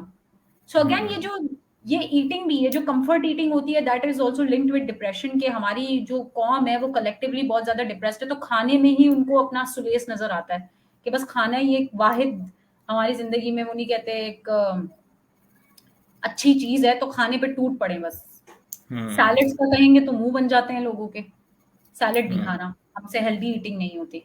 चीनी नहीं या, छोड़ सकते हम, चावल नहीं छोड़ सकते हम। हम्म, कौरमा भी नहीं छोड़ सकते। एनीवेज, को थैंक यू। इसे आपने आज कोई बात हुआ है।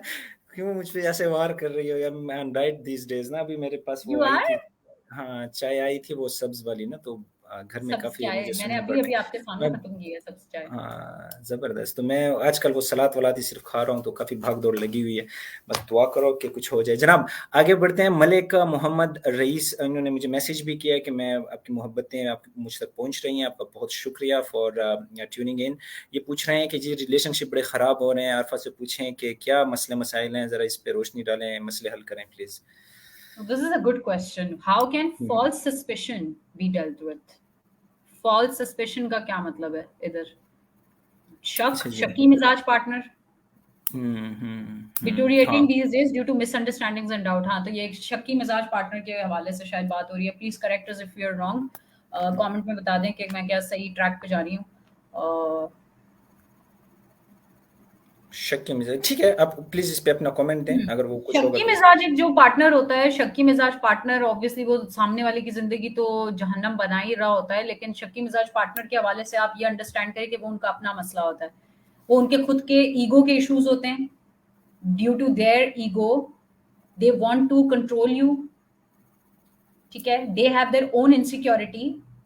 उनको शायद अपनी ability to steer a relationship पे भरोसा नहीं है कि मैं एक अच्छा रिलेशनशिप पार्टनर बन सकती हूँ या सकता हूँ या नहीं। इसलिए वो जाहिर सी बात है, सामने वाले, वो नहीं कहते इंसान इंसान का आईना होता है, तो वो हाउ जैसे इंसान ब्यूटीफुल। आप खुद होंगे तो जाहिर सी बात है वही चीज आप सामने वाले पे भी प्रोजेक्ट कर रहे होंगे। मैं अगर शकी मिजाज हूं तो सलमान मैं आपको भी शकी समझूंगी, या मैं, मेरी अगर नीयत किसी हवाले से भी साफ नहीं है, फॉर एग्जाम्पल मैंने मेरी नीयत पैसों पे है तो मैं कहूंगी हाँ आपको आपको तो मेरा पैसा ही दिखाई दिया ना फिर। तो जैसा हम्म, इंसान ऑब्वियसली, जैसी आपकी थॉट, आपकी जैसी वायरिंग हुई भी है, जाहिर सी बात है आप वही सामने वाले इंसान पे भी प्रोजेक्ट करेंगे। ठीक है, हाँ, तो शक, इन्होंने कमेंट कर दिया कि शक की ही बात करें, तो शक इंसान का एक जाती मसला होता है, ठीक है, और आपका नहीं बनता, या किसी भी अगर, और दूसरा इंसान अगर शकी मिजाज नहीं है और अगर उसको लग रहा है कि वो इस रिलेशनशिप में घुट रहा है, तो उसका नहीं बनता कि वो सामने वाली इंसान की जो ये शक्की मिजाज का जो एक एटीट्यूड है उसको बढ़ावा दे या उसको झेले भी, फॉर दैट मैटर। इधर तो फिर रियलिटी चेक्स बड़े जरूरी होते हैं कि जी you should get yourself counselled और something, because this is not normal behaviour. True. Relationships के लिए ये कोई इसमें आपके आपके रिलेशनशिप में कोई फर्क है, और इट्स आयरॉनिक कि ऐसे जो शकी मिजाज लोग हैं उनको लगता है इनका उनका रिलेशनशिप ऐसे अच्छा चल सकता है, ये इनके रिलेशनशिप के लिए बेहतर है। कि अगर आप बात बात पे क्वेश्चन करें कि जी कहाँ थे, किसके साथ थे, या मैंने सुबह तुम्हें 500 रुपए दिए थे तो वो 500 रुपए किधर खर्च किए तुमने, तो ये उनको लगता है कि वो ये पूछेंगे तो इससे रिलेशनशिप में डिसिप्लिन आ जाएगा, या सामने वाला इंसान जो है वो आपकी रिस्पेक्ट करने लग जाएगा और वो आपसे प्यार करने लग जाएगा। That is such a twisted way of thinking, मतलब। और ऐसा नहीं है कि उनका कसूर है, ऑब्वियसली ये भी पीछे